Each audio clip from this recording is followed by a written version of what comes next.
Hola y nuevamente bienvenido a este podcast.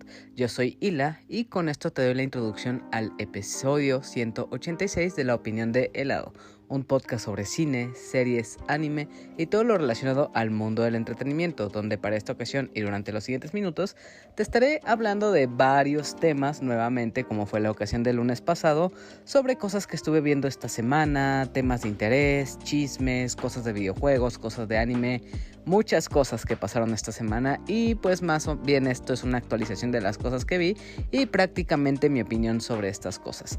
A lo largo de este episodio podrás escuchar muchos temas como lo que es One Piece, el live action, el anime de Devilman Crybaby, La Monja 2, los rumores de la nueva consola de Nintendo que es la Switch 2 o como sea que se llame, una actualización sobre la huelga y cómo piensan extenderse al mundo de los videojuegos, también un poquito sobre El Lobo de Wall Street, la película de la que vamos a hablar en el siguiente episodio y mucho más. Así que si estás interesado en estos temas, quédate y ya empecemos con ello. El primer tema de este episodio, por supuesto que va a ser uno de los más importantes que ha habido durante estas últimas semanas, que es el anime, más bien el live action del anime de One Piece. Mucho se ha hablado sobre este live action, sobre las expectativas que se tenía de que si iba a ser un fracaso, de que si iba a fallar como todos los live actions que han habido antes, que si iba a ser otro Death Note o qué iba a suceder con ello. Y prácticamente tratándose de One Piece sí es un tema bastante complicado porque creo que de todos los animes que hay ahí afuera, One Piece, debido a su mundo de fantasía, es uno de los más difíciles de adaptar a lo que es a un live action, por el hecho de los poderes que hay, los piratas, los mundos fantasiosos que tiene, los personajes tan carismáticos. Entonces traer eso a la vida real es un tema bastante complicado. Y en cuanto a los fanáticos de One Piece y las personas que gustamos de ver de este tipo de series o de animes, pues había bastante preocupación de qué iba a suceder con este live action y lo que iba a pasar, si iba a tener un éxito o si iba a ser un fracaso como todo el resto, ni más ni menos como por ejemplo fue el caso del último live action de Saint Seiya, que le fue terriblemente mal. Para el caso de esta adaptación que llegó a la plataforma de Netflix con 8 episodios, afortunadamente terminó siendo algo muy bien hecho y vamos a ello. Yo la verdad he visto muy poco del anime original que es One Piece. Hasta ahorita he avanzado hasta el arco en el que presentan a Usopp, uno de los miembros tripulantes de aquí de nuestros protagonistas. Y por ahí creo que es del episodio 10 u 11 más o menos. La verdad no es nada de lo que son los más de 1070 episodios que tiene el anime. Entonces se podría decir que sé prácticamente muy poco o nada de este anime. Entonces entré muy a ciegas, sin saber qué esperar, sin realmente saber qué es lo que iba a aparecer. Antes de seguir adelante, creo que se puede decir que este es uno de los primeros live action que no da cringe tal cual. Es extraño decirlo, pero normalmente trasladar un mundo de fantasía o un anime a la vida real usualmente peca de ser bastante ridículo o absurdo. Estamos hablando de pasar una caricatura siendo pues muy básicos al mundo real, a personas de carne y hueso, a los efectos que se pueden hacer por computadora. O sea, todo eso resulta en ser algo muy difícil de hacer por la fantasía que esto implica. Y traerlo a la vida real es bastante complicado porque ¿cómo adaptas mundos de fantasía, poderes superhumanos, o sea, cuestiones antinaturales a la vida real sin caer mucho en la animación o en la exageración de las cosas? Normalmente cuando esto sucede se ve muy mal o es bastante ridículo, ya que no queda en sincronía con lo que conocemos de la vida real. Pero aquí la verdad es que no pasa nada de esto. De hecho, el mundo que recrean con las personas, con los escenarios y todo eso, luce bastante bien y bastante fiel a lo que se puede ver en el anime o en el manga. Creo que hicieron un excelente trabajo para traer este mundo y que se vea real o que se vea como nosotros vemos las cosas normalmente. Una de las cosas que funciona muy bien con este anime con este live action es precisamente la caracterización de cada uno de los personajes que hay. Tanto Luffy, Nami, Zoro, Usopp y Sanji están súper bien representados. Al ser personajes tan coloridos, tan carismáticos y con una personalidad única en el anime, uno diría que muchos de estos personajes fallarían o pasaría algo terrible, como fue el caso de Cowboy Bebop, que por ejemplo con su protagonista hicieron algo terrible, que no tenía una personalidad adecuada para el protagonista y podría pasar como cualquier otro personaje segundón. Pero aquí todos estos personajes, los actores que le dieron vida a estos personajes, lo hicieron de tal manera que te encariñas y que se impregna verdaderamente la esencia de cada uno de ellos. Luffy siendo alguien súper agradable, súper carismático, que todo el tiempo quiere comer, que todo el tiempo está viendo el lado positivo, que quiere ayudar a sus amigos y le importan los sueños que tienen. Nami, esta ladrona que no está comprometida del todo con la visión de Luffy, pero está obligada a cooperar con él debido a la situación y cómo se siente de cierta forma reservada y no habla mucho sobre ella. Zoro, también este hombre que es muy propio, que le encanta el alcohol, que en su forma de pelear es muy rudo y tosco, que no se lleva del todo bien con sus compañeros, pero poco a poco va confiando. O Usopp, este personaje que es mentiroso, que es risueño, que cuenta todas estas exageraciones de sus historias. O incluso Sanji, que es de los últimos personajes que conocemos, que aunque no tiene tanta participación como los demás personajes, para al final conocemos su historia, por qué se une a ellos, cuál es su sueño que tiene.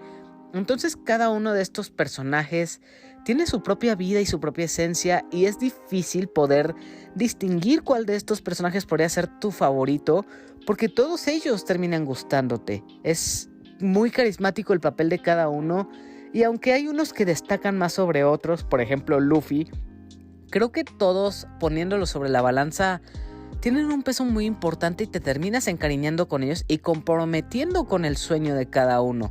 Cada vez que tienen un enfoque en la historia de Zoro, Nami, Usopp o Sanji, te da interés en saber su historia, en por qué son así y cuál es el motivo por el que se van a unir a la tripulación junto con Luffy. Obviamente aquí, sin duda, el que se lleva los aplausos y es prácticamente lo mejor que hay en la serie, es sin duda Luffy, que es el que más vida tiene. Él sin duda es un personaje único y distinguido que tiene su risa, su personalidad, todos los atuendos que usan, la manera en la que grita y se comporta. Creo que aquí no pudo haber una mejor elección que elegir a Iñaki Godoy, quien es el que le da vida a este personaje. Y él es el que se lleva todos los aplausos y lo más bonito de esta serie. Iñaki, de verdad que te sorprende muchísimo su manera de interpretar a Luffy. Normalmente se ha visto a él en entrevistas o como incluso lo llevaron a Japón a conocer la voz original de Luffy e incluso a Eiichiro Oda a conocer al autor original de One Piece y ves su emoción, como él incluso es un fanático real del anime y el ver el corazón que le mete a esta serie y cómo realmente te crees que Iñaki Godoy es Luffy es algo impresionante que me gustó bastante. Igual con esto que mencionaba de los vestuarios que hay, normalmente en el anime vemos que los personajes solo tienen un vestuario para todos los capítulos que hay y normalmente no tienen un cambio de ropa. Pero algo que me llamó bastante la atención es que aquí en los 8 episodios del live action de One Piece, todos los personajes tienen múltiples cambios de ropa. Que algunas camisas, que pantalones distintos, que ropa variada dependiendo de la situación. Esto obviamente le da más realismo a la serie y creo que de hecho a pesar de que cambian el vestuario, al menos por ejemplo en el distinguido de Luffy, que es este chaleco rojo que tanto lo caracteriza, los distintos cambios de ropa que hay lucen muy bien en los personajes. De hecho, si los hubiera representado en el anime tal cual, sí sería algo que vería muy, muy natural. Y todo esto, decisión de vestuario estuvo muy adecuada. También algo que me gustó bastante fue la manera en la que ambientaron el mundo de One Piece. Está increíble cómo cuidaron hasta el más mínimo detalle en cada uno de los sets. Hay muchas locaciones que vemos y creo que de los mejores escenarios que se ven, obviamente son Baratie, el lugar donde conocen a Sanji, o Shellstown, uno de los primeros lugares que conocemos donde conocemos a Zoro. Entonces, los múltiples lugares que visitamos, o por ejemplo el Arlong Park, o los distintos barcos en los que están, las lanchitas, los escenarios en el mar, todo esto está muy representado y te sientes realmente en el universo de One Piece. No es como que sea lugares que conozcamos o regiones de la vida real. No es que sean Estados Unidos, Europa, tal cual, no. One Piece es su propio mundo y dentro de recrear sus propios escenarios están muy bien trabajados todos estos. Igual, tratándose de un live action de fantasía, es obvio que esta serie iba a tener muchos momentos de animación. Y una gran preocupación que al menos yo tenía al ver toda esta publicidad que había acerca de la serie era que cómo iban a lograr representar este poder, por ejemplo, de Luffy, de poder estirar su cuerpo, que estirar su cachete, los brazos, poder agrandar su estómago. Todo esto iba a ser muy difícil de llevar a la vida real porque obviamente son poderes lejos de la realidad. Entonces, combinarlo con seres humanos de carne y hueso iba a ser muy, muy complicado, muy difícil de que se viera, pues, de manera normal o auténtica. Pero algo que me gustó mucho es que, aunque por momentos sí se ve muy evidente y muy, muy mal la animación o poco real, la verdad es que en otros momentos, sobre todo en las peleas o en muchas secuencias de acción, la animación luce bastante bien. Va muy, muy balanceada. Hay momentos que sí se ve chafona la animación, que sí se ve como de ok, como que aquí no quedó muy bien. Pero en otros momentos sí dices, me hace completo sentido que en estos momentos venga el golpe de Luffy en el que estira su brazo o cómo salta o estira el cuerpo. Todos estos momentos, hay veces en las que se ve bien y se ve mal, pero estoy más inclinado a decir que son más los momentos en los que esta animación se ve bastante bien. Creo que al final una de las cosas que sí logra este live action es que se traslada este anime a la vida real de manera increíble. Y es sorprendente cómo teniendo Netflix tantos fracasos previamente como los que he mencionado de Cowboy Bebop o el live action tan horrible que fue el de Death Note y en general otros live action que vimos en cines o en otras plataformas, creo que al fin llega un live action que verdaderamente podemos decir que es muy bueno. No solo que sea, está pasable, no. De hecho es muy entretenido y es bastante divertido. Además de que Iñaki Godoy como Luffy, tengo que reconocer que los otros actores, por ejemplo, como Mackenzie, que fue el que le dio vida a Zoro, o sea, son personajes que me gustaron muchísimo y que realmente me causaron interés en conocer a estos personajes. Igual ni se diga de otro personaje que me encantó y que fue de mis favoritos, que fue Jeff Ward como Boogie, el pirata, que tiene forma de payaso. Creo que su interpretación fue de las que más me gustaron. Este es uno de los primeros villanos que conocemos aquí en One Piece. Y la manera en la que se ríe de los personajes, cómo es esta persona tirana que los trata mal, que quiere quitarle el mapa a Luffy. Es la primera amenaza de muerte que tiene, por ejemplo, nuestro protagonista. Creo que Jeff Ward o Boogie es uno de los mejores personajes que hay en esta serie. Tal vez también se podría decir a Arlong como otro de los villanos poderosos que hay aquí o que son muy buenos. Pero creo que personalmente, incluso más allá que los mismos protagonistas, Buggy me gustó muchísimo su papel y cómo actúa él. Sí es algo que hay que destacar y mencionar que es bastante bien. Pero absolutamente todos, ninguno de los personajes que hay sobra. Todos son muy buenos y cada quien va a tener a su favorito. En mi caso podría quedarme con Zoro o con Buggy, pero todos, absolutamente todos tienen algo que te va a encantar. Otro detalle que también me pareció bastante interesante aquí con el live action fue el tema del doblaje. Es interesante que en el español Iñaki Godoy y Taz Skylar, que fue Sanji en esta serie, ellos hacen el doblaje al español, ya que ambos pueden hablar este idioma de manera de manera fluida. Entonces, si es que tú ves el live action en los distintos doblajes que tiene, por ejemplo español, vas a poder escuchar a Iñaki Godoy y a Taz Skylar en sus voces en español. Pero más que eso, otro detalle curioso es que en el doblaje al japonés, si eres fanático del anime, vas a poder escuchar en este idioma las voces originales que le dieron vida a estos personajes en el anime. Entonces, si quieres el factor nostalgia o quieres recordar o ver este live action con toda la esencia del anime original, entonces en japonés te vas a encontrar una muy buena sorpresa. La verdad, terminando de ver de estos 8 episodios, al menos a mí me deja muchas ganas de ver el anime, aunque sean más de 1070 episodios. No estoy seguro si pueda aventarme esta tarea titánica de ver todos esos episodios, pero sin duda, tras terminar estos 8 episodios de live action, sí me deja el interés de querer saber más de la historia de One Piece. Y si no es en el anime, tal vez en el live action en un futuro, pues puedan adaptar más de este icónico anime que es de los grandes, de los más importantes animes que hay al momento. Pero quién sabe qué depara el futuro sobre este live action, porque pues sabemos que está la huelga de actores y que normalmente hacer más temporadas de este tipo de cosas toma mucho tiempo. Esperemos que no pase lo que sucedió, por ejemplo, con Sex Education, en el que su protagonista se supone que va en la preparatoria más o menos y ahorita ya se ve como un señor adulto, o como incluso en Stranger Things, que Eleven y los demás chicos pues ya se ven más grandes como para interpretar los niños que conocimos en la primera temporada. Entonces, con todo esto que hay de la huelga y el tiempo que pueda pasar y lo costoso que pueda ser producir otra temporada, quién sabe cómo vaya a progresar lo de One Piece en un futuro.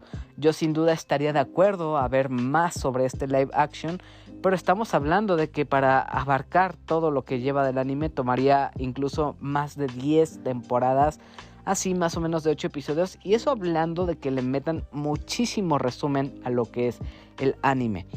Obviamente ahorita ha tenido muchísimo éxito este live action y seguramente hay contemplada una segunda temporada. Pero cuánto tiempo tomará para hacerla por la huelga y también cómo van a continuar con la historia es algo que todos desconocemos, pero que sin duda nos deja muchísimas ganas de ver y esperar más sobre este live action. Es momento de pasar al siguiente tema y para no salir sobre el mismo género, continuamos con el anime. Este anime del que quiero hablar es un anime un tanto viejo, no viejo de que sea hace más de 10 años, 15 años, no, de hecho es de la última década me parece, no estoy tan seguro, y es uno que lleva por nombre Devilman Crybaby. Así como el live action anterior, este también lo puedes ver en Netflix. Y este cuenta con 10 episodios únicamente. Es muy corto y obviamente como todos los animes, cuenta con episodios de 20 minutos. Así que esto te lo eches en cosa de nada e incluso es una historia que te puedes terminar en 1 o 2 días. ¿De qué va más o menos Devilman Crybaby? La historia sigue a Akira, quien es un humano que se reencuentra con un amigo de la infancia y que le pide ayuda para hacer una tarea que es desenmascarar a los demonios que hay allá afuera. Entonces, cuando Akira acompaña a este chico para que le ayude, él es poseído por una entidad muy poderosa que tiene su renombre o su popularidad dentro del mundo de los demonios. Pero el detalle aquí curioso es que al ser poseído uno podría esperar que el demonio tomara posesión completa del cuerpo y pues este ser demoníaco pudiera hacer lo que quiera con el cuerpo y tomar las decisiones que quiera. Pero aquí pasa algo muy curioso, ya que Akira conserva toda su humanidad, su personalidad, sus ideas, todo lo que quiera hacer. Todo eso lo conserva. Lo único que pasa es que tiene un cambio en su aspecto físico que lo vuelve a alguien como más atractivo, más fuerte. Obviamente tiene esta fuerza física aún mayor, puede correr a velocidades inhumanas y también puede transformarse y tener los poderes de un demonio. Pero obviamente al seguir siendo un estudiante que convive con personas normales, debe conservar esta apariencia humana para no espantar a los demás, mientras por otra parte intenta manejar sus poderes para enfrentarse a los demonios que cada vez están tomando mucho más poder y están matando a los humanos lentamente, volviéndose un verdadero problema. Este anime al principio puede parecer una historia de acción o un shonen tradicional en el que vemos a nuestro protagonista hacerse más fuerte y vencer a sus rivales.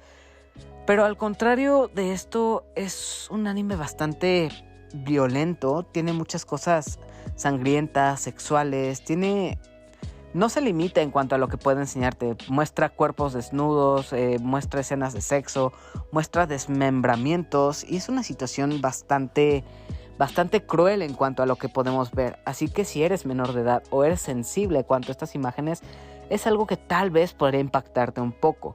Pero en cuanto a la historia que tiene y cómo desarrolla su personaje, es bastante interesante. Sobre todo con su protagonista, quien es un personaje que desde un principio empatizamos y nos encariñamos con él, ya que Akira es alguien completamente empático y es alguien que se podría considerar en alguien llorón o berrinchudo.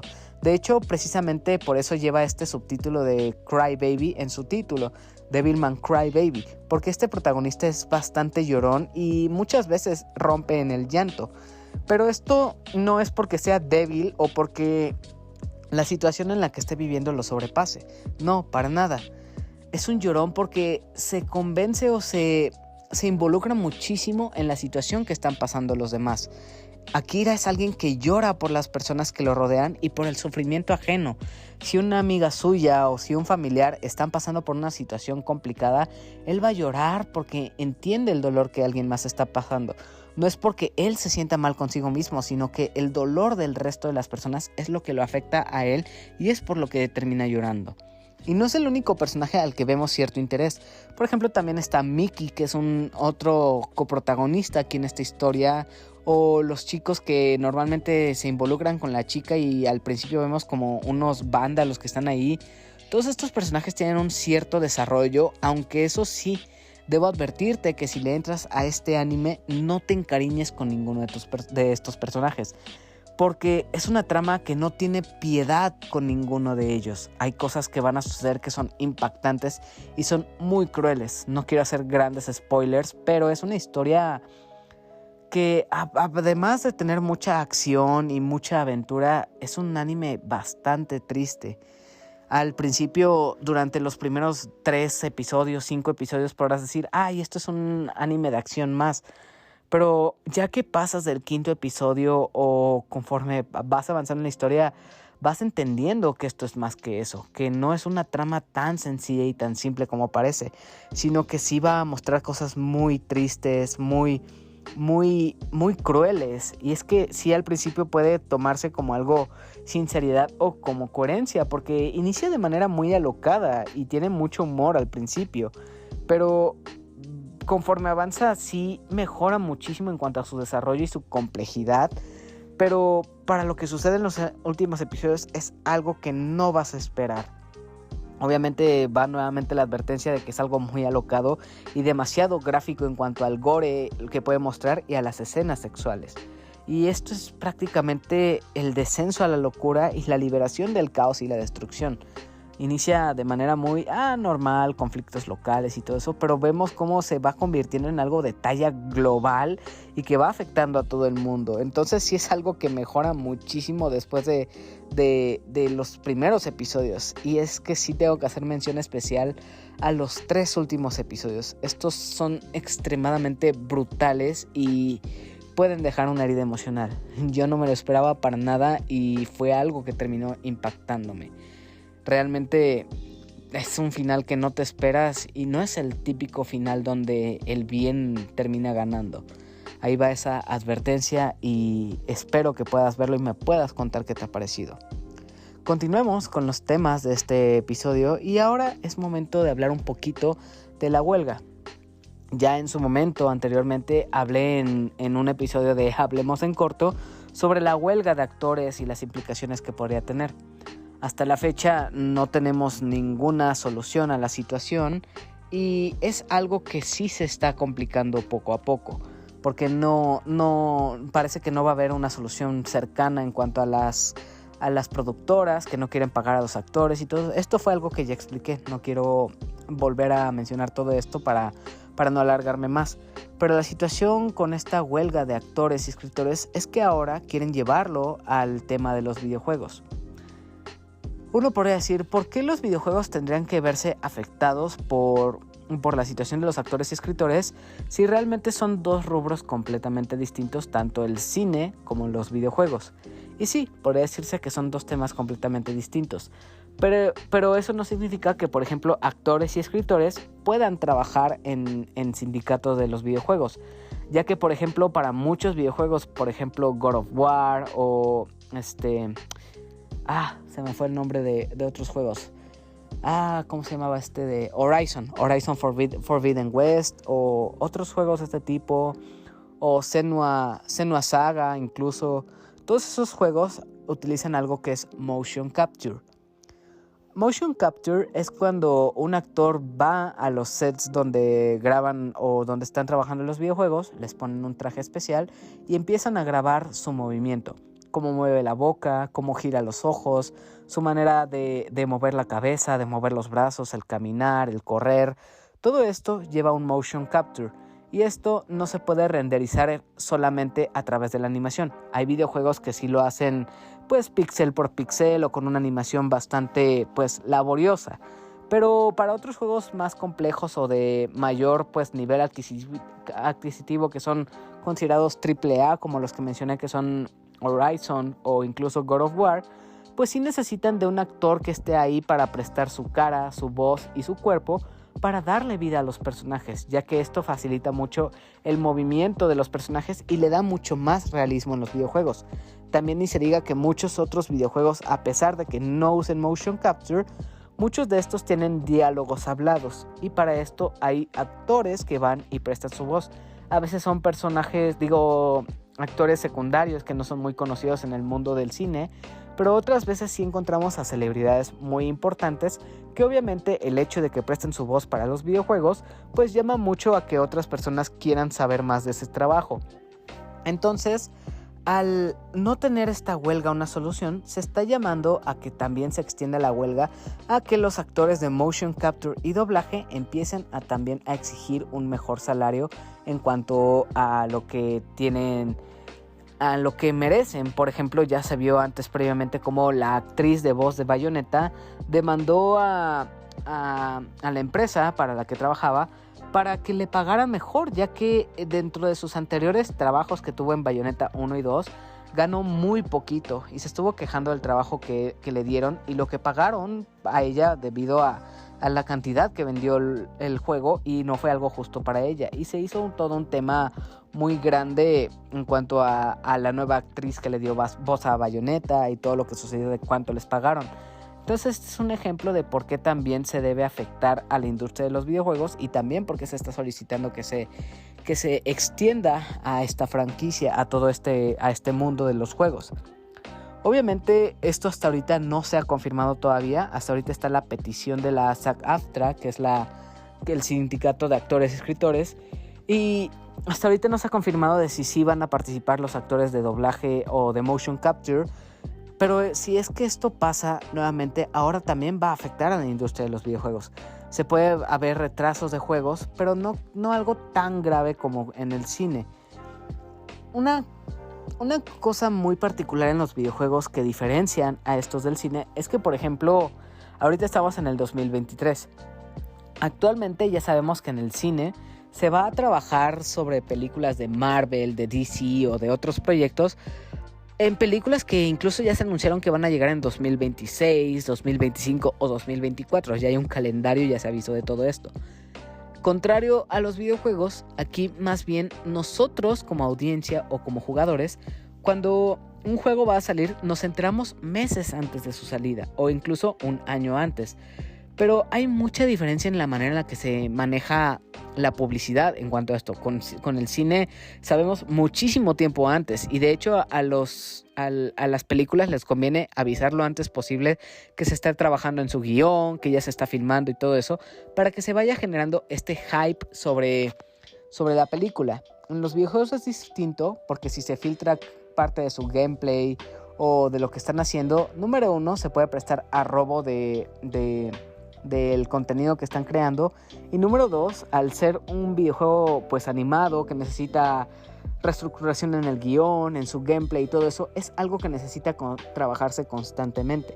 Entonces, si esto se mostrara desde el inicio en el que estás trabajando, mostrarían un modelo muy distinto al que es el trabajo final.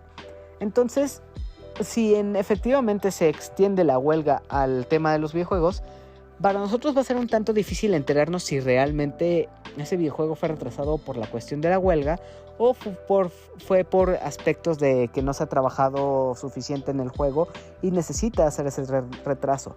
Pero sea cual sea la situación, si se extiende la huelga a este tema o no, es algo que sin duda va a afectar a la industria de los videojuegos también con los retrasos y lo que va a pasar. No es como que nos vayamos a quedar sin videojuegos por mucho tiempo, ya que obviamente hay otros juegos que no necesitan actuación de voz o realmente no hay un sindicato en cuanto a las personas que trabajan en los videojuegos. Así que es distinto lo que puede pasar con esta huelga, pero sin duda pues las grandes empresas como las franquicias de God of War, de Halo o de otros juegos así muy importantes podrían verse afectados. Más bien son los productos independientes o más pequeños los que no van a ser tan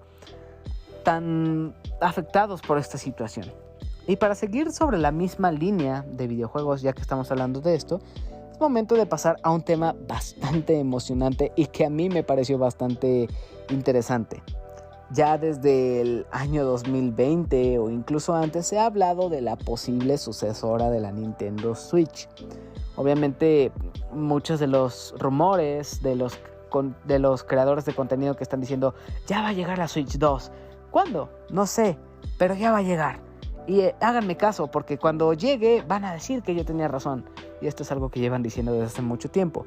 Pero parece que ya hay rumores que muy fuertes de que ya va a llegar la Switch 2. Y me parece que ya tiene 6 años o 7 más o menos ya a la venta la Switch. Entonces efectivamente ya es momento de que llegue una sucesora, y lo cual no me sorprendería. Pero los rumores fuertes que han filtrado sobre esto es que se dice que en la pasada Gamescom ya se celebró o ya se dejó ver a algunos usuarios la nueva consola de Nintendo. Obviamente estos son desarrolladores y developers que pueden probar pues cómo va a funcionar la Switch 2. Bueno, técnicamente Switch 2 porque aún no se sabe el nombre. Ya saben cómo va a funcionar, qué tipo de componentes va a tener, cómo van a funcionar sus controles. Entonces todo esto obviamente no lo anuncian al público, ya que dentro de la Gamescom esto fue a puerta cerrada. Hasta ahorita pues está fundamentado todo esto y parece que puede ser real al fin algún vistazo a la nueva consola.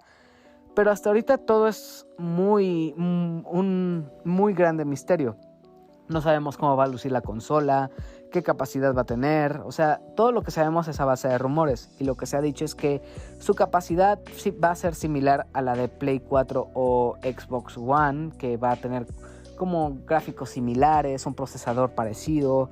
También, pues, obviamente al ser una consola de menor categoría, no vamos a tener algo al nivel de Xbox Series o incluso PlayStation 5. Pero si algo caracteriza mucho a Switch es esa innovación que tiene. Entonces esa manera de crear un producto que sea original, divertido y que sea algo nunca antes visto es a costa de su hardware. Entonces creo que lo de menos es exigirle que corra juegos de la manera que corren los Xbox Series o incluso la Play 5. Si va a funcionar como el PlayStation 4 o Xbox One, creo que quedaríamos los fanáticos de Nintendo muy contentos en cuanto a lo que va a venir. Creo que lo que más nos preocuparía a nosotros como usuarios de Nintendo es que haya esta retrocompatibilidad para que los que tenemos varios juegos digitales o físicos, pues podamos jugar estos juegos de la consola Switch actual en la nueva. Pero quién sabe qué va a suceder. Obviamente todo esto son filtraciones, es posible que pueda ser real o no, pero esto sí es un triunfo al menos para estos creadores de contenidos que estuvieron jode de ahí viene la Switch 2. Es como Pedro y el Lobo, que constantemente Pedro está diciendo ahí viene el lobo, y todos obviamente voltean a verlos porque viene la advertencia, pero nomás nunca viene. Pero ahora sí es el caso de que va a llegar. Efectivamente, si dices mañana va a suceder tal cosa y lo repites así cada día. Mañana va a pasar esto, mañana va a pasar esto, mañana va a pasar esto. Eventualmente va a suceder. Y esa es la situación con la nueva consola de Nintendo. En algún momento tenía que pasar y pues siempre que llega algo nuevo de Nintendo es algo muy emocionante para todos nosotros. ¿Cuándo la anunciarán? ¿Quién sabe? Si es que ya va a salir. Yo creo que pues pensándolo y si me preguntan, yo diría que para mayo, que es normalmente cuando sacan sus entregas fuertes, es cuando sería una buena opción de que puedan sacar la nueva Nintendo Switch. Quién sabe si la lleguen a anunciar este año y también su precio. No creo que sea tan costosa como una Xbox Series X o un PlayStation 5, pero tampoco creo que se quede tan atrás como para costar algo muy parecido a la Switch. Entonces son cosas que ahorita son ambiguas, no podemos adelantarnos, pero de que viene es algo inevitable, se acerca muy pronto. Continuando también, este ya no es tema de videojuegos, ya es algo sobre el cine, pero va ligeramente de la mano de los videojuegos. El año pasado tuvimos un videojuego muy peculiar que para los amantes de los gatos fue algo que todos quedaron fascinados. Este videojuego llevó por nombre Stray, desarrollado por el estudio de Annapurna Interactive. Stray era un juego post-apocalíptico sobre un gatito que se adentraba a un mundo pues cada vez sumergido por el dominio de las máquinas y veíamos este mundo destruido, este mundo en el que ya no había seres humanos. Y entonces este juego desafortunadamente yo no lo pude jugar. Este llegó exclusivamente para la plataforma de PlayStation. Yo lo pude ver un poquito de este juego gracias al stream de alguien a quien aprecio y quiero mucho. Saludos a Lex. Él estuvo streameando este juego y gracias a él pude conocer sobre Stray. Me llamó mucho la atención que en este juego podías tomar control de un gatito y hacer todo lo que este gato hace. Maullar, tirar cosas, moverte como gato, saltar, trepar lugares. O sea, todo lo que hace un gato lo podías hacer en un juego, en el juego. Este es un dato bastante similar. Es un juego corto y todo, es un juego independiente, pero que llamó mucho la atención por precisamente poder jugar con un gato y hacer lo que este hace. Y ese fue un detalle bastante interesante. La noticia aquí es que ya se confirmó que se está trabajando en una película animada sobre Stray. Entonces, para los que no pudimos jugar este juego, que posiblemente también llegue a nuevas plataformas en estos días o en estos meses, ver una película animada sobre este gatito y la historia que tiene desarrollada más a profundidad me parece algo que me llama mucho la atención, sobre todo por el estudio que es Annapurna. Annapurna no solo se ha dedicado a trabajar sobre videojuegos. De hecho, Annapurna ha estado involucrada en producir muchas películas muy importantes. Por ejemplo, una de las más importantes que puedo pensar ahorita mismo es Phantom Thread. Annapurna estuvo involucrada en la producción de esta película. También estuvo involucrada en la producción y la animación de una película que me gustó muchísimo, de la que ya hablé en este podcast, que es Nimona, que también está en Netflix. Entonces ver otro trabajo de Annapurna me llama muchísimo la atención y va a ser muy bonito ver la historia de este gatito adaptado. Hasta ahorita todavía no hay fecha, pero ya se está trabajando en ella y la verdad me siento muy interesado por este proyecto que está trabajando este estudio. Annapurna realmente se podría decir que es un A24, pero todavía más independiente, ya que los productos que ha traído sí son muy buenos y de muy muy buena calidad. Continuando con las noticias sobre cine y películas y series que van a llegar, también quiero hablar del nuevo tráiler de Godzilla Minus One que salió recientemente. Ya hemos visto muchas adaptaciones de Godzilla a lo largo de los años y todas han traído a un monstruo gigante con forma de dinosaurio, pues arrasar y destruir con criaturas gigantes y la ciudad. Estas populares peleas de kaijus, como se pueden conocer, que incluso también hemos visto pues traspasadas a lo que es Pacific Rim de Guillermo del Toro. Entonces, aquí en Godzilla Minus One no vamos a ver lo que es una precuela o secuela de las últimas películas que vimos, que son más occidentales. De hecho, aquí vemos algo muy distinto. Lo que se puede apreciar en el tráiler Es una historia creo que un poquito más seria y que va a mostrar más la desolación de lo que es la invasión de Gojira dentro de la ciudad de Japón. No tiene un tono como de acción o de aventura como lo vimos en las últimas películas.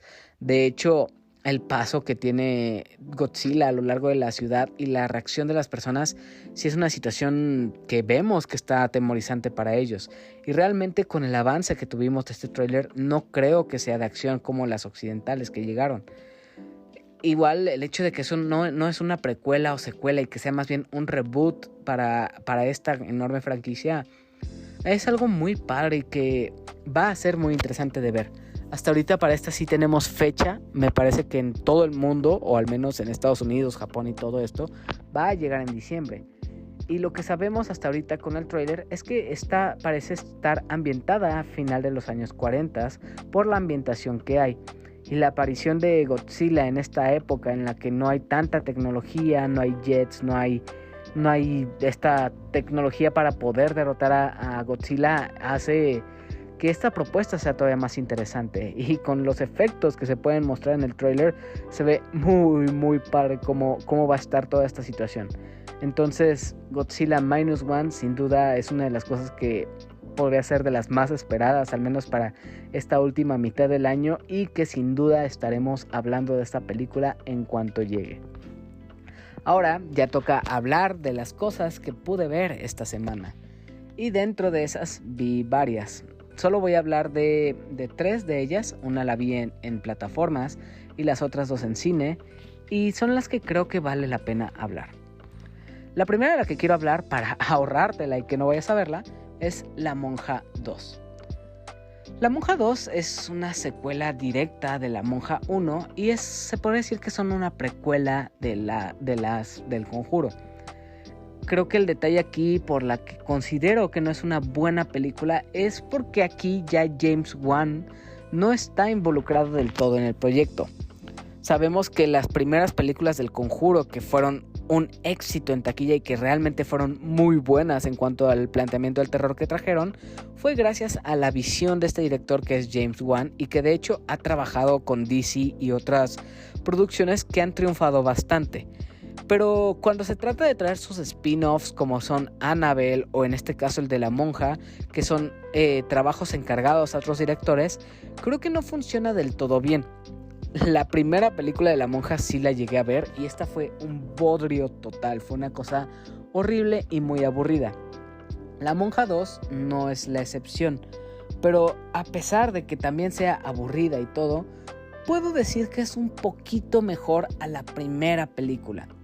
Eso no significa que deje de ser genérica, predecible y aburrida. La Monja 2 es muy de fórmula, no sabe escalar el terror y todo es lo mismo en cuanto al ritmo que tiene. Sabemos que va a aparecerse algo en el fondo, va a salir un jumpscare, no va a tener una historia verdaderamente compleja, no va a ser violenta, porque hasta eso el Conjuro verso no está caracterizado por ser prácticamente violento o mostrar escenas muy gráficas. No, es el típico cliché de las películas de terror en el que, volteo hacia atrás, no hay nada. Regresa la mirada y escuchas otro ruido, volteas y ¡boom! Ya está ahí el monstruo, el fantasma o la figura que quieras. Entonces esto es algo que se abusa en este Conjuro verso de James Wan, que ha sido La Llorona, La Monja, el Annabelle. Entonces esta es una fórmula que ya te sabes, pero el hecho de que lleve el nombre de James Wan y de los hermanos Warren es algo que a muchos fanáticos del terror nos va a llamar mucho la atención. Desafortunadamente no es algo que pueda recomendar o que diga que vale la pena. Al contrario, los jumpscares son... algunos dices, el ruido es muy fuerte, te agarra de sorpresa y va, el susto. Pero abusa mucho de ello. De hecho, algo que sí me pareció una completa ofensa para nosotros como audiencia es que incluso pude detectar que hubo 4 escenas distintas en las que en estas 4 sucedía absolutamente lo mismo. Vemos a un personaje que ve una figura o una silueta a lo lejos, misteriosa, caminando y empieza a seguirla. Y obviamente le intenta hablar, intenta llamar su atención para que se acerque y no funciona. Y la sigue, pues va continuando sus pasos e intenta alcanzarla, pero no funciona. Eventualmente llega a toparse con pared y no encuentra a la persona o a la silueta que vio, y empiezan a suceder sucesos paranormales. Esta situación se repite en 4 escenas, todas seguidas. En menos de 15 minutos suceden estas 4 escenas en las que son absolutamente lo mismo, pero lo único que cambia es con un personaje distinto y en un escenario distinto. Pero las 4 escenas son lo mismo. Alguien que persigue a una silueta que vio y posteriormente se detiene y la asustan.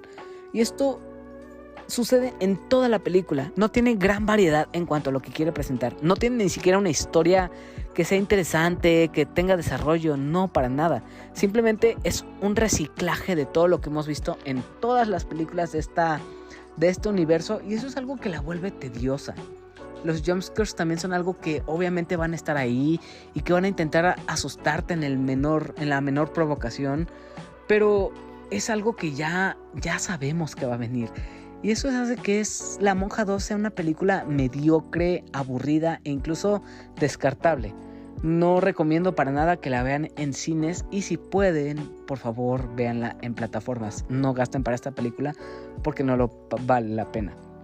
La segunda película de la que quiero hablar esta noche es El Lobo de Wall Street. Esta, obviamente, una obra magistral de Martin Scorsese basada en Jordan Belfort, un broker estadounidense que fue acusado de manipular el mercado de valores, lavar dinero, vender acciones falsas y otros excesos que cometió, como abuso de drogas, alcohol y también el uso de su imagen como una figura de culto.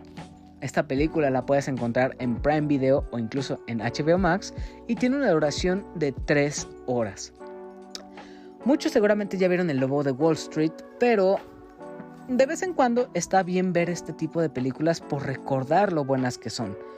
Y aunque son 3 horas de ver puro exceso y locura, son 3 horas que vale la pena cada minuto.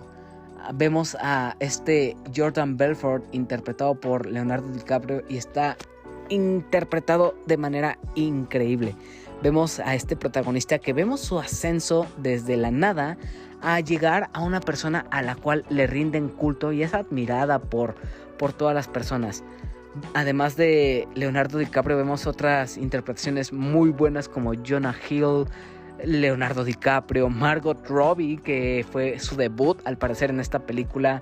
O sea, es una película que tiene de todo, tiene cameos, tiene actuaciones muy buenas, tiene una historia incluso muy divertida.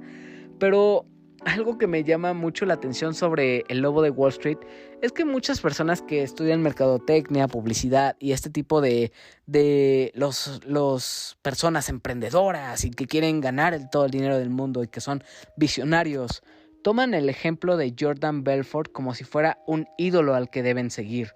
Y creo que esta romantización que se tiene de este personaje está muy mal vista. Normalmente uno diría, ok, este personaje hizo todo el dinero, tuvo todos los excesos, ¿y quién no quiere una vida de esta manera? Pero creo que más bien lo que aquí quiso hacer Martin Scorsese es mostrar cómo esta vida de excesos, de lujos, de drogas, de sexo, de todo esto tiene sus consecuencias, y quiere burlarse de cómo muchas personas tienen este sueño americano que es una cosa de lo peor que pueden hacer, porque termina corrompiendo a las personas, y este tipo de personalidades es muy criticada. Creo que las personas que se llegan a sentir identificadas con este tipo de personas son las personas que están mal en esta sociedad. Creo que esa idea que se maneja del concepto de ser un perdedor y el miedo que hay con fracasar en la vida es una situación que obviamente nadie quiere sufrir y nadie quiere pasar, pero la manera en la que Jordan Belfort y todos los seguidores que tiene no es la manera adecuada de ver el ser emprendedor o ganar dinero. Obviamente todo esto es una burla y sátira de lo que no se debe de hacer a la hora de emprender un negocio. Y aquí todo lo que vemos son 3 horas de ver un exceso de relaciones sexuales, de drogas, de groserías, de vulgaridades y todo un salvajismo. Y aunque todo esto sea una crítica al sistema social o a la manera en la que se ve esta manera de emprender, es una película que de verdad se le tiene que echar un ojo si es que nunca la has visto, y que vale mucho la pena por el humor y ese ritmo y esa fotografía tan tan rápida y tan buena que tiene. Termina siendo una película adictiva y muy graciosa. Es una escena tras otra, en ningún momento es repetitiva, nunca te cansas. Las situaciones que pasan son tan alocadas y que de verdad sucedieron en la vida real. Creo que eso es lo más sorprendente de esto, que todo esto es inspirado en una situación real y es basada en el audiolibro de Jordan Belfort. Y el hecho de ver esta burla en la que mucha gente se siente identificada y valora al personaje por ser alguien que triunfó en la sociedad es algo muy gracioso. La idea final obviamente es criticar la idea de estas personas que tienen como el éxito alcanzable de esta manera, y es esta crítica fuerte a este sistema. Pero aún así, ver este tipo de locura y a lo que puede llegar es algo realmente divertido. Ya es hora de pasar a la última película de este episodio, y esta no quiero hablar mucho de ella. Esta película lleva por nombre Dios, ¿estás ahí? Soy yo, Margaret. Esta película se encuentra actualmente en cines en todo el país y es una película coming of age. Esta, digamos que va a ser la tarea que te dejo para que veas para el siguiente episodio, porque Dios, ¿estás ahí? Soy Margaret es la película de la que quiero hablar para el episodio 187. Voy a desarrollar mucho más a profundidad sobre esta película y realmente quiero que la veas porque vale mucho la pena. Esta, como dije, es un coming of age que habla sobre una niña que está aprendiendo sobre la religión, sobre las amistades, sobre crecer, sobre sus cambios hormonales y físicos. Y anteriormente ya hablé de No estás invitada a mi Bat Mitzvah, que toca un tema muy similar. Pero esta película, aunque es un coming of age, siento que esta desarrolla los temas de crecer de manera mucho más real y mucho más enternecedora. Esta se centra completamente en una niña y en sus cambios físicos que tiene, en el hecho de que le va a crecer el busto, en el hecho de que le va a llegar el tema de la menstruación, el hecho de su primer beso, de gustarle a un chico. Es una película que se centra completamente en la postura femenina, y aunque muchas personas podrán decir, ay, esto le habla solamente a las mujeres, esto no es un tema que los chicos deban ver ni nada. No, al contrario, yo como un hombre vi esta película y encontré una película muy bonita y que trata el tema de manera muy real. Creo que estos son temas que las niñas sí pasan realmente y que habla de las preocupaciones que verdaderamente tienen las niñas de qué van a decir de mí si me crece el busto, de en qué momento voy a tener que usar bra, del terror que es cuando les llega la menstruación para muchas niñas y cómo esto lo llevan también de la mano de la familia. Todos estos temas los va a desarrollar la película. Habla sobre el crecimiento del busto, la menstruación, los primeros amores, las amistades que se hacen en la niñez, el descubrir la religión, porque también es un tema muy importante, ya que nuestra protagonista no conoce nada de religión y se le da la oportunidad de que escoja o conozca las distintas religiones para ver cuál es la que a ella le hace sentir algo distinto. Y no quiero hablar mucho de esta película porque sí quiero desarrollar a profundidad de ella y sí es una a la que le voy a dedicar un episodio completo, pero quería hablar de ella para recomendártela, que ahora que está en cines puedas verla, porque muy seguramente la van a quitar hasta el siguiente jueves, que es cuando estrenan las nuevas películas. Entonces sí quiero verdaderamente que la veas y recomendártela porque vale mucho la pena. Espero que la puedas echar un ojo ahora que está en cines y antes de que la quiten, que muy seguramente va a salir de cines el día jueves, que es cuando llegan las nuevas películas. Muy bien, pues esto fue el último tema de este episodio. Pero obviamente está la sección de comunidad y hay algunas preguntas que tenemos que han enviado algunas personas. La primera pregunta que llegó para este episodio es de Elenita, que ella pregunta: ¿qué tal te pareció el final de Devilman Crybaby? A mí me dejó de esto es cine porque sí pensaba que iba a tener un final feliz. A mí sí me destruyó mucho Devilman Crybaby. Esta fue una recomendación de un amigo. Saludos primero a Gerardo, que fue el que me mencionó del anime de Devilman, y también un agradecimiento a Alberto, que él me estuvo comentando sobre este anime y me estuvo haciendo otras recomendaciones que incluso ya estoy viendo. Devilman Crybaby sí me agarró mucho por sorpresa. Al principio sí dije, qué jalada estoy viendo, esto como que no me atrapa del todo, pero había algo como que me llamaba, me estaba interesando de los episodios. Paso el 1, el 2, el 3 y estaba diciendo qué cosa estoy viendo. Pero estaba de cierta forma enganchado y me estaba gustando mucho lo que estaba viendo. Pero ese final que tiene sí me dejó destruido, la verdad. El episodio 8 me pareció... No, el 9 me pareció muy triste, muy desgarrador. Fue algo que no me lo esperaba en lo absoluto. Y sí, es un anime que me gustó muchísimo, recomiendo bastante. Pero ese final sí es destructivo y gacho. Continuando con las preguntas de Lenita, ella manda: ¿la monja vale madres? Sí, completamente vale madres. No... De hecho, no me sorprende. No esperaba nada de La Monja 2. Pero sí, no es algo que recomiende ver en cines ni gastar ni un centavo en esta película. Por favor, espérate a que llegue a plataformas o ya de pérdida verla en tu plataforma pirata, cuevana, torrent favorito. No que esté a favor de la piratería, pero sí, no está como para verse en cines. Es mucho más recomendable verla en alguna plataforma. Continuando con las preguntas, pasemos a la de Daily, quien escribe: ¿cuál fue tu personaje favorito de One Piece? Mi personaje favorito, lo mencioné al momento de hablar de live action, sin duda me quedo con Buggy. Él fue lo que más me gustó de la serie y me gustó mucho que estuvo a lo largo de todos los episodios. Seguido de Buggy, sin duda fue Zoro, que me gustó mucho la actuación de Mackenzie y el personaje que tiene, su trasfondo, el hecho que pueda usar 3 espadas, se me hizo algo súper increíble y me gustó muchísimo. Todavía no acabamos con las preguntas, pues evidentemente también llegaron del episodio anterior, que fue el 184.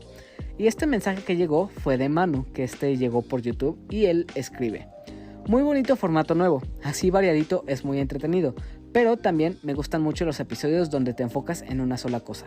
Que toques temas sociales como lo del Costco también es interesante. Y qué bueno que te gustó, Manu. Igual me alegra mucho saber que a todos los que escuchan este contenido les haya gustado este tipo de formato con más episodios. Como tal, este es el segundo episodio que hacemos así y creo que me gustó mucho hacerlo de esta manera. Y obviamente va a haber más episodios con este formato. Así que qué bueno que les gustó y te agradezco mucho que escribas, Manu. Esas fueron todas las preguntas que llegaron para este episodio y ahora es momento de pasar a los saludos. Saludos y abrazos para Aline, también para Lenita Bustamante, que pide su saludo de ¿qué te cuento, Pati? Saludos a Daily, a Mauricio Garduño, a Soy la Marmota, a Sabo y The Firesoul, a Paquito, Abraham, Emiliano, Saikito, Yori y Ares, a Sejim de A la Aventura, a Mike Santana y Juan Su de Fugitivos Podcast, a Lex, Rob, Ingenierillo, Eddie y Samper, a Vani y Alberto, a César o Señor Scroto y a todo el equipo de Dream Match, a Burning Hunt, a Daggett de la presa de Daggett, a Miguel y Ramiro de Para Dormir Después Podcast, a Cadasco y a Ryunjun, a Andy, a El Bicho, a Adam del Podcast Beta, a Guillermo el Gostable, a Omar Mosqueda, a Mr. Suki y por último a Rol, Tito y Manu del Bolovancast. Igual, como tradición de cada episodio, te invito a que escuches otros podcast amigos, entre los que están el Podcast Beta, Showtime Podcast, Fugitivos Podcast, Dream Match, A la Aventura, Susurros del Inframundo y otros podcasts como estos. Realmente te agradezco mucho que hayas llegado hasta esta parte del episodio y espero que me puedas comentar qué te ha parecido este nuevo episodio. Recuerda que ahí está la sección de Spotify, los comentarios, ahí en lo que puedas decir. También está Twitter para que me puedas comentar qué te ha parecido, o si no, también en la sección de comentarios de YouTube donde subo el video de este episodio. Igual espero que puedas seguirme en mis redes sociales, tanto personales como las del podcast, y también las plataformas en las que se aloja este contenido, que son Spotify, Apple Podcast, Podimo, entre más. Igual en Twitter me puedes seguir como @heladito y a este podcast como La Opinión de Helado. Los enlaces tanto a mis redes personales como a los lugares donde se aloja este podcast lo puedes encontrar en la descripción de este episodio en un enlace a Linktree. Así que espero puedas seguirme en las plataformas de audio, en YouTube, me cuentes qué te ha parecido y también interactúes conmigo en redes sociales. Así que eso fue todo por mi parte, te agradezco mucho que hayas llegado hasta acá, espero puedas acompañarme en los siguientes episodios y recuerda, como siempre, sé una buena persona, persigue tus sueños y apunta al futuro que tú deseas. Adiós y hasta la próxima. Nos vemos.